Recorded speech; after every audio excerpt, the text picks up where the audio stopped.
Hey friends, I'm here to read you a great story about engineering. So we're going to learn a little about engineering, and it has to do with how to build things. So it's called Rosie Revere, Engineer. It has this a bunch of stuff on it. What part of the book is this? The front cover. And this is the spine. This is the back cover. Who writes the book? The author. And who does the pictures? The illustrator. And who makes the book? Or prints it, you could say. The publisher. And these are the pages. And they tell a story. Alright. Let's get started. Rosie Revere, Engineer. This is the story of Rosie Revere, who dreamed of becoming a great engineer. In Lily Gear's classroom at Blue River Creek, young Rosie sat shyly, not daring to speak. So Rosie didn't want to talk. I think Rosie's right here. This girl right here in the white, that's Rosie. And she just doesn't feel like talking. She doesn't want to talk. That's okay. But when no one saw her, she peeked in the trash for treasures to add to her engineering stash. And late at night, Rosie rolled up her sleeves and built in her hideaway under the eaves. So she goes in the trash can, she's looking for stuff she can build with. Alone in her attic, the moon high above, dear Rosie made gadgets and gizmos she loved.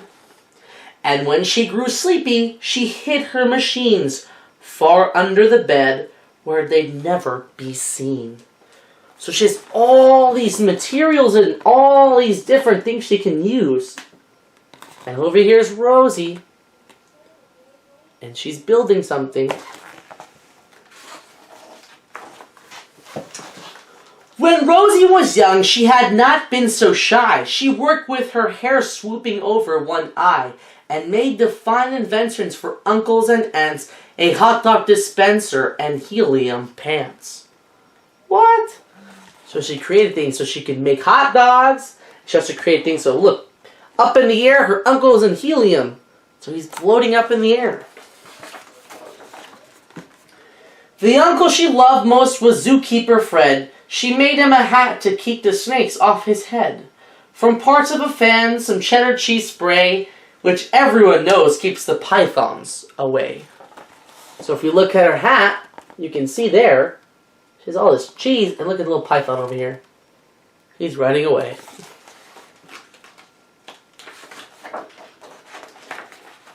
And when it was finished, young Rosie was so proud, but Fred slapped his knee and chuckled out loud. He laughed till he squeezed, and his eyes filled with tears, all to the horror of Rosie Revere, who stood there embarrassed, perplexed, and dismayed. She looked at the cheese hat and then looked away. "I love it," Fred hooted. "Oh, truly I do." But Rosie Revere knew that could not be true. She stuck the cheese hat on the back of her shelf, and after that day kept her dream to herself. So because her uncle laughed about her invention, it made her very sad. She didn't want to make anything else. She wanted to be quiet. So sometimes when we laugh at people, it can make them feel bad. So we got to be careful when we laugh at people, because it could make them feel bad, and we don't want to make people feel bad. And that's how it went, until one autumn day, her eldest relation showed up for a stay. Her great-great-aunt, Rose, was a true dynamo who'd worked buildings, airplanes a long time ago. She told Rosie tales of things she had done and goals she had checked off her list one by one. She gave a sad smile as she looked to the sky. And only thrill left on my list to fly. The only thrill left on my list to fly. But time never lingered as long as it seemed. I'll chalk that one up to the old lady's dreams.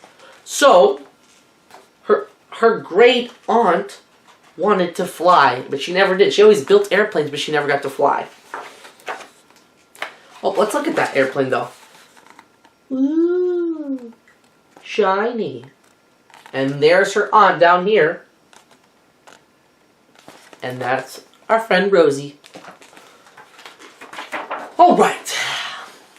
That night, as Rosie lay wide-eyed in bed, a daring idea crept in her head.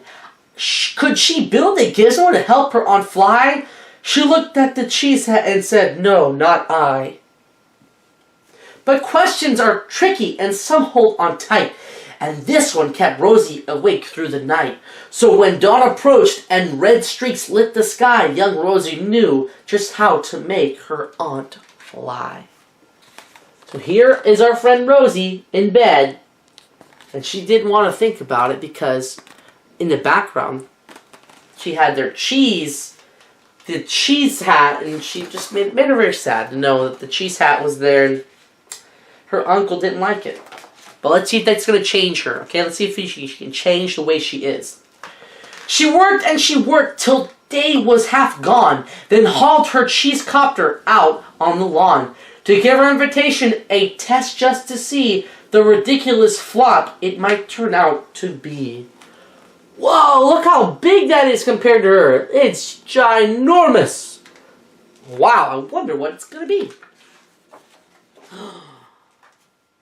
Strapped into the cockpit, she flipped on the switch. The Helio cheese-copter sputtered and twitched. It floated a moment and whirled around and around, then froze for a heartbeat and crashed to the ground. So she got it to go up and fly for a little bit, but then it lost control and fell down.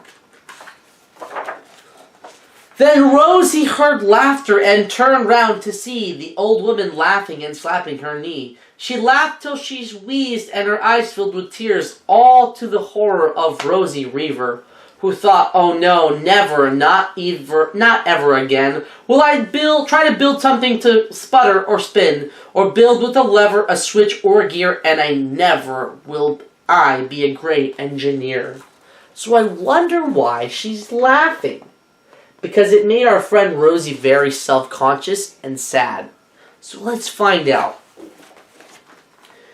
She turned around to leave, but the great Aunt Rose grabbed hold of young Rosie and pulled her in close, and hugged her and kissed her and started to cry. "You did it! Hooray! It's the perfect first try! This great flop is over! It's time for the next!" Young Rosie was baffled, embarrassed, perplexed. "I failed," said dear Rosie. "It's just made of trash. Didn't you see it? The cheese-copter crashed." "Yes," said her great aunt, "it crashed. That is true. But first it did just what it needed to do. Before it crashed, Rosie, before that, it flew."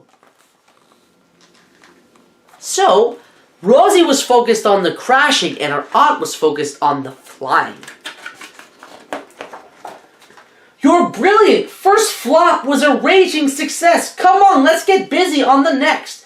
She handed a notebook to Rosie Revere, who smiled at her aunt as it all became clear. Life might have its failures, but this was not it. The only true failure can come if you quit. So don't quit. Unless it's chocolate. You can quit all you want.